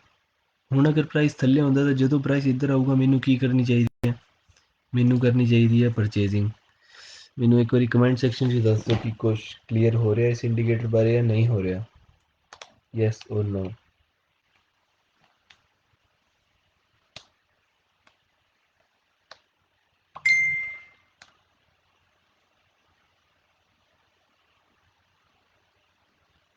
ਹੋ ਰਿਹਾ ਕੁਛ ਕਲੀਅਰ ਇਸ ਪ੍ਰਾਈਸ ਬਾਰੇ ਕਿ ਰਿਲੇਟਿਵ ਸਟਰੈਂਥ ਇੰਡੈਕਸ ਕੀ ਹੈ, ਕਿਸ ਚੀਜ਼ ਦੀ ਇਨਫੋਰਮੇਸ਼ਨ ਦਿੰਦਾ, ਇਹਦੇ ਤੋਂ ਮੈਨੂੰ ਆਪਦੀ ਐਂਟਰੀ ਜਾਂ ਐਗਜ਼ਿਟ ਦਾ ਕਿਵੇਂ ਪਤਾ ਲੱਗਦਾ ਕਿ ਮੈਨੂੰ ਕਦੋਂ ਮਾਰਕੀਟ 'ਚ ਐਂਟਰੀ ਲੈਣੀ ਚਾਹੀਦੀ ਹੈ ਜਾਂ ਮੈਨੂੰ ਕਦੋਂ ਮਾਰਕੀਟ 'ਚ ਐਗਜ਼ਿਟ ਲੈਣਾ ਚਾਹੀਦਾ।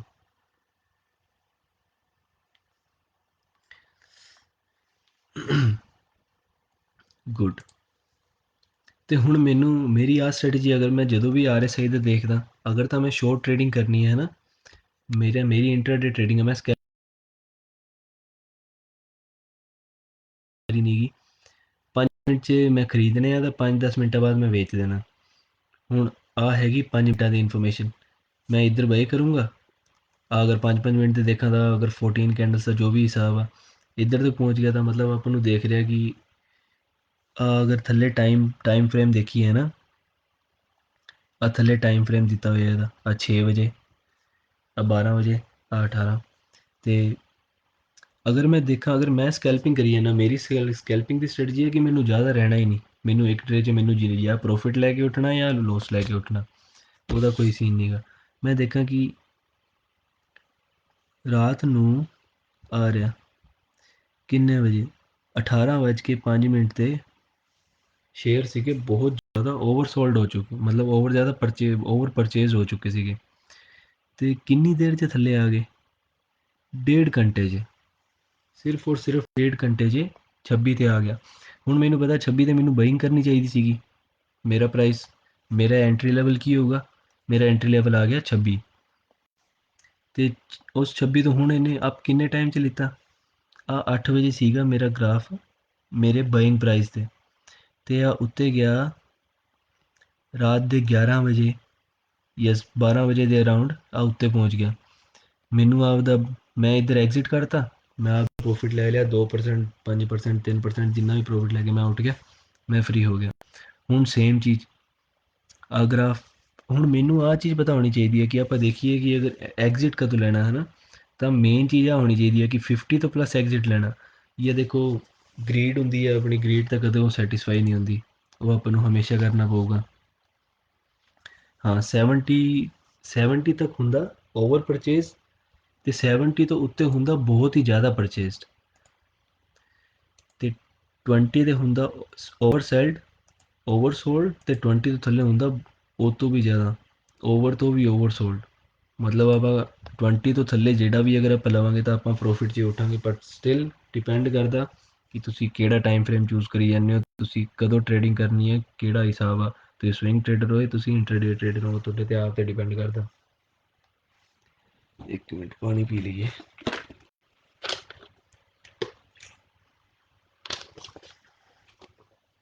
ਅਗਰ ਸਕੈਲਪਿੰਗ ਕਰਨੀ ਹੈ ਤਾਂ ਇੰਡੀਕੇਟਰ ਬਹੁਤ ਜ਼ਿਆਦਾ ਬੈਸਟ ਆ।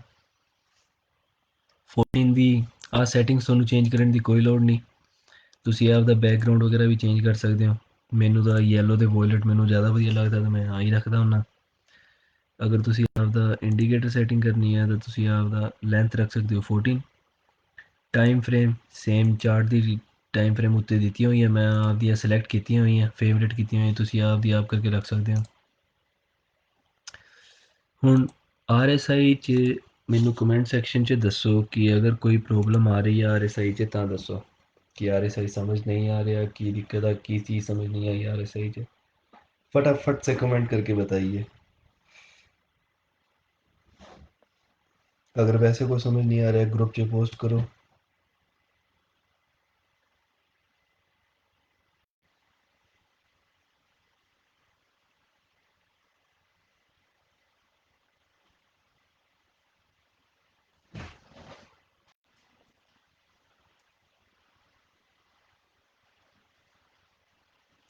जल्दी बताएं।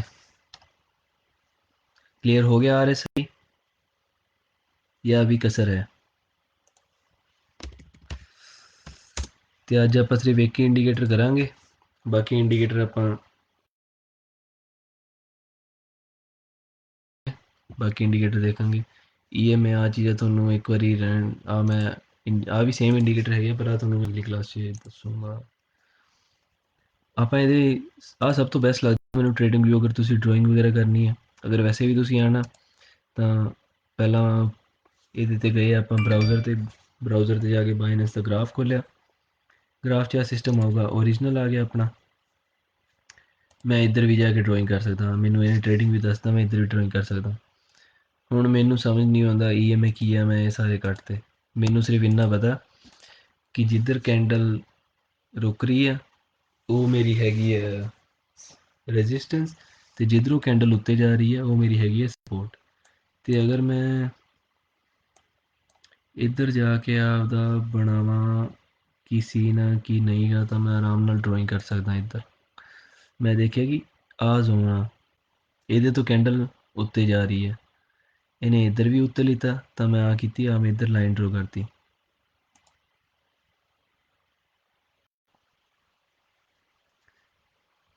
ਰੈੱਡ ਨੂੰ ਆਪਾਂ ਕਰ ਦਿੰਦੇ ਹਾਂ ਗ੍ਰੀਨ, ਕਿਉਂਕਿ ਗ੍ਰੀਨ ਸਪੋਰਟ ਦੀ ਲਾਈਨ ਹੁੰਦੀ ਹੈ। ਅਤੇ ਮੈਨੂੰ ਪਤਾ ਲੱਗ ਗਿਆ ਕਿ ਕਿੰਨੇ 'ਤੇ ਆ ਆਪਣੀ 51,000 'ਤੇ ਆਪਣੀ ਹੈਗੀ ਹੈ ਸਪੋਰਟ। ਇਹਦੀ ਹੋਰ ਚੇਂਜ ਕਰਨੇ ਆ ਆਪਾਂ, ਸਟਾਈਲ ਵੀ ਇਹਦਾ ਰੱਖ ਸਕਦੇ ਹਾਂ, ਨੋਰਮਲ ਸਟਾਈਲ ਆ ਜਾਊਗਾ। ਪੈਟਰਨ ਇਹਦਾ ਰੱਖ ਸਕਦੇ ਹਾਂ, ਆਪਣੀ ਸਪੋਰਟ ਆ ਗਈ। ਮੈਨੂੰ ਪਤਾ ਰੈਜ਼ਿਸਟੈਂਸ ਮੈਂ ਕਿਵੇਂ ਬਣਾਊਂਗਾ, ਜਿੱਦ ਪ੍ਰਾइस ਰੁਕਦੀ ਹੈ। ਆ ਰਹੀ ਮੇਰੀ ਇੱਕ ਰੈਜ਼ਿਸਟੈਂਸ, ਆ ਮੇਰੀ ਰੈਜ਼ਿਸਟੈਂਸ ਆ ਗਈ। ਇਹਦਾ ਮੈਂ ਕਲਰ ਚੇਂਜ ਕਰ ਦਿੰਦਾ, ਰੈਜ਼ਿਸਟੈਂਸ ਰੈੱਡ ਹੁੰਦੀ ਹੈ ਤਾਂ ਆਪਾਂ ਰੈੱਡ ਕਰ ਦਿੰਦੇ ਕਿਉਂਕਿ ਰੈੱਡ ਕੈਂਡਲ ਸ਼ੋ ਹੁੰਦੀ ਹੈ।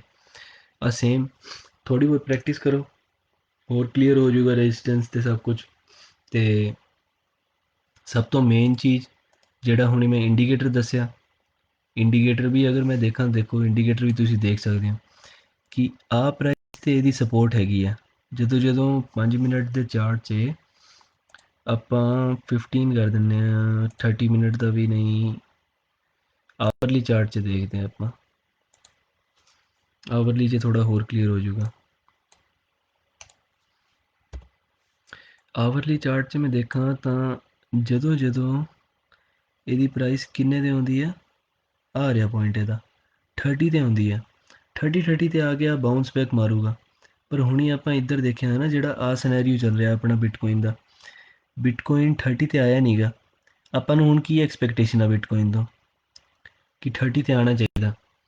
ਕਿ ਜਦੋਂ ਆਪਾਂ ਦੇਖਿਆ ਸੀਗਾ, ਹੋਰ ਅਗਰ ਕਰੀਏ, ਬਿਟਕੋਇਨ ਨੂੰ ਇਸ ਪ੍ਰਾਈਸ ਤੋਂ ਰਿਜੈਕਸ਼ਨ ਮਿਲੀ ਹੈ। ਜਦੋਂ ਬਿਟਕੋਇਨ ਨੂੰ ਇਸ ਪ੍ਰਾਈਸ 'ਤੇ ਰਿਜੈਕਸ਼ਨ ਮਿਲੀ ਸੀਗੀ, ਬਿਟਕੋਇਨ ਕਿੱਧਰ ਤੱਕ ਆਇਆ, ਬਿਟਕੋਇਨ ਆਪਣਾ ਆਇਆ 27 ਤੱਕ। ਪਹਿਲਾਂ ਥੱਲੇ 37 ਤੱਕ ਆ ਕੇ ਗਿਆ, ਉਸ ਤੋਂ ਬਾਅਦ ਇਹਨੇ ਉੱਤੇ ਜਾ ਕੇ ਫੇਰ ਆ ਥੱਲੇ ਆਇਆ। ਜਦੋਂ 70 ਵਾਲੇ ਜ਼ੋਨ ਤੋਂ ਜਾਂ 70 ਪਲੱਸ ਜ਼ੋਨ ਤੋਂ ਮਿਲੀ ਹੈ ਤਾਂ ਇਹਨੇ 25 ਤੱਕ ਟੱਚ ਕੀਤਾ। ਅਗਰ ਮੈਂ ਇੱਧਰ ਦੇਖਾਂ, ਇੱਧਰ ਅਗਰ ਆਪਾਂ ਥੋੜ੍ਹਾ ਜਿਹਾ ਦੇਖੀਏ ਤਾਂ 11 ਅਪ੍ਰੈਲ ਤੋਂ ਲੈ ਕੇ 15 ਅਪ੍ਰੈਲ ਮਤਲਬ 6 ਦਿਨਾਂ 'ਚ ਕਿੰਨੇ ਤੱਕ ਆਇਆ, 23 ਤੱਕ। ਹੁਣ ਅਗਰ ਮੈਂ ਇੱਦਾਂ ਸੇਮ ਇਸ ਸਾਈਡ 'ਚ ਬਣਾਵਾਂ ਤਾਂ ਹੁਣ ਮੈਨੂੰ ਪਤਾ ਲੱਗਿਆ ਕਿ ਇਹਦੀ ਆਹ ਸਪੋਰਟ ਆ, ਇਹਦੀ ਸਪੋਰਟ ਹੈਗੀ। ਜਦੋਂ 29 ਤੱਕ ਆਉਂਦਾ ਅਤੇ ਆ ਕਰਦਾ ਤਾਂ ਮੈਂ ਇੱਧਰ ਕੀ ਕਰ ਸਕਦਾ, ਮੈਂ ਇੱਧਰ ਇੱਕ ਆਪਦੇ ਆਪ ਨੂੰ ਕਲੀਅਰ ਕਰਨ ਲਈ ਇੱਕ ਮੈਂ ਕਰ ਦਿੰਦਾ 29 ਤੱਕ।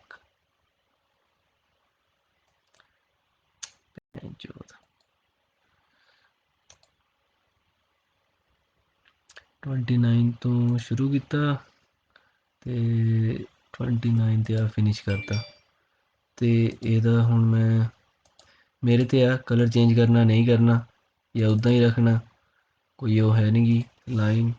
ਮੈਨੂੰ ਵਧੀਆ ਲੱਗਦਾ ਕਿ ਸਪੋਰਟ ਨੂੰ ਮੈਂ ਹਮੇਸ਼ਾ ਗ੍ਰੀਨ ਰੱਖਾਂ, ਕਿਉਂਕਿ ਗ੍ਰੀਨ ਆਪਾਂ ਵਧੀਆ ਹੁੰਦਾ ਆਪਣਾ ਇਹਦੇ 'ਚ ਗ੍ਰੀਨ, ਤਾਂ ਮੈਂ ਗ੍ਰੀਨ ਰੱਖਦਾ ਹੁੰਦਾ। ਤੁਸੀਂ ਕੋਈ ਵੀ ਆਪਦਾ ਕਲਰ ਰੱਖ ਸਕਦੇ ਹੋ।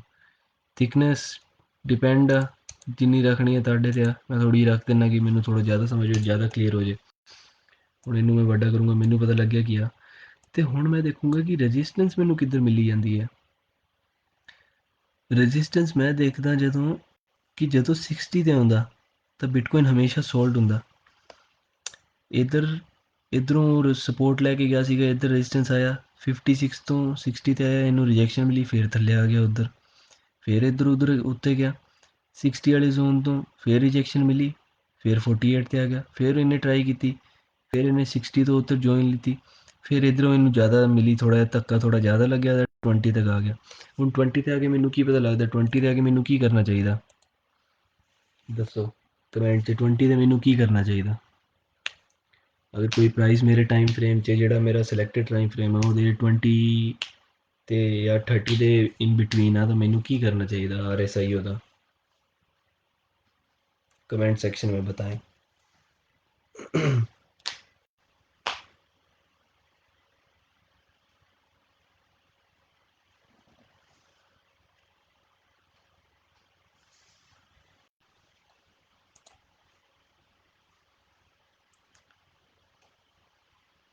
ਗੁੱਡ ਬਾਏ ਕਰਨਾ ਚਾਹੀਦਾ। ਤੇ ਅਗਰ ਇਹਦਾ ਪ੍ਰਾਈਸ ਆਇਆ ਕਿੰਨੇ ਤੇ, ਮੈਨੂੰ ਪਤਾ ਮੈਂ ਥੋੜਾ ਪ੍ਰੋਫਿਟ ਲੈਣਾ ਤਾਂ 56 ਤੋਂ 60 ਦੇ ਵਿਚਾਲੇ ਗਿਆ ਮੈਂ ਸੋਲਡ ਕਰ ਦੂੰਗਾ, ਮੈਨੂੰ ਪਤਾ ਇਸ ਪ੍ਰਾਈਸ ਤੇ ਮੈਂ ਆਪਦਾ ਰੇਟ ਕਰ ਦੇਣਾ। ਤੇ ਅਗਰ ਮੈਂ ਥੋੜਾ ਜ਼ਿਆਦਾ ਲਾਲਚੀ ਹਾਂ ਜਾਂ ਮੈਂ ਲੌਂਗ ਟਰਮ ਦਾ ਦੇਖ ਰਿਹਾ ਤਾਂ ਮੈਂ ਇਹਦਾ ਪ੍ਰਾਈਸ 80 ਤੱਕ ਵੀ ਹੋਲਡ ਕਰ ਸਕਦਾ। ਮੇਰੇ ਹਰ ਕਿਸੇ ਦੀ ਆਪਦੀ ਮੈਂਟਲਿਟੀ ਹੁੰਦੀ ਹੈ, ਉਹਦੇ ਹਿਸਾਬ ਨਾਲ ਅਗਰ ਮੈਂ ਇਹਦੇ ਤੇ ਕਰਦਾ ਇਸ ਪ੍ਰਾਈਸ ਤੇ ਰੈਡ ਲਾਈਨ ਡਰਾ ਤਾਂ ਮੇਰਾ ਥੋੜਾ ਹੋਰ ਕਲੀਅਰ ਹੋ ਜਾਊਗਾ। ਇੱਧਰੋਂ ਲੈ ਕੇ ਆਉਣਾ ਮੈਂ,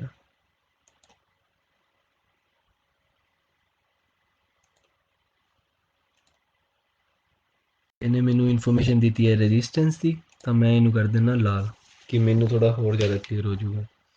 ਅਗਰ ਫੇਰ ਨਹੀਂ ਕਲੀਅਰ ਹੋਈ ਜਾਂਦਾ ਮੈਂ ਇਹਦੀ ਥਿਕਨੈਸ ਵੀ ਵਧਾ ਦਿੰਦਾ ਕਿ ਭੈਣ ਚੋ ਫੁੱਲ ਵਧੀਆ ਕਰ ਦਿਓ। ਗ੍ਰੀਨ ਦੀ ਵੀ ਥਿਕਨੈਸ ਵਧਾਓ।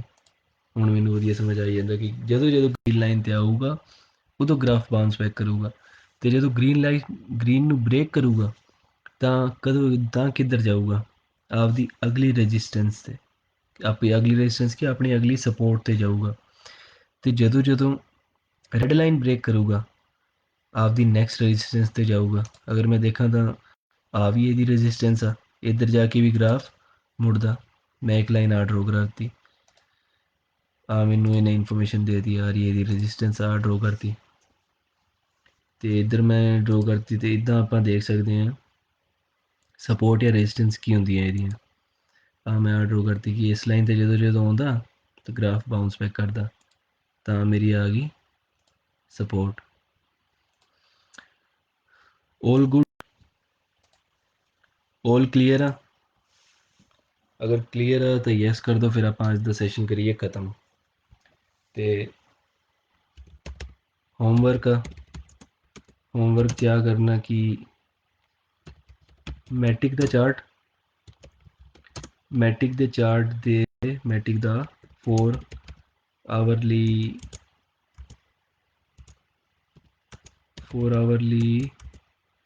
चार्ट ते ओदियां सपोर्ट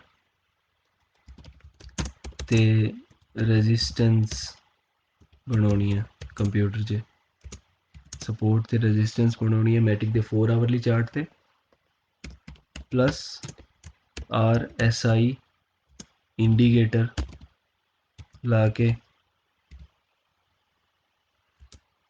RSI इंडिकेटर लेंथ कितनी रखनी है, लेंथ रखनी है 14, टाइम फ्रेम सेम 4 आवरली, ओदी दसनी है कि ओदी कितनी है सपोर्ट ते रेजिस्टेंस, एक तो मैटिक दे नॉर्मल चार्ट ते एक RSI दे इंडिकेटर दी 14 लेंथ दे चार्ट ते। आ हैगा होमवर्क, ते इनू ग्रुप च पोस्ट कर दियो अपने व्हाट्सएप ग्रुप च। थैंक यू, शुक्रिया। आज की क्लास करते हैं समाप्त।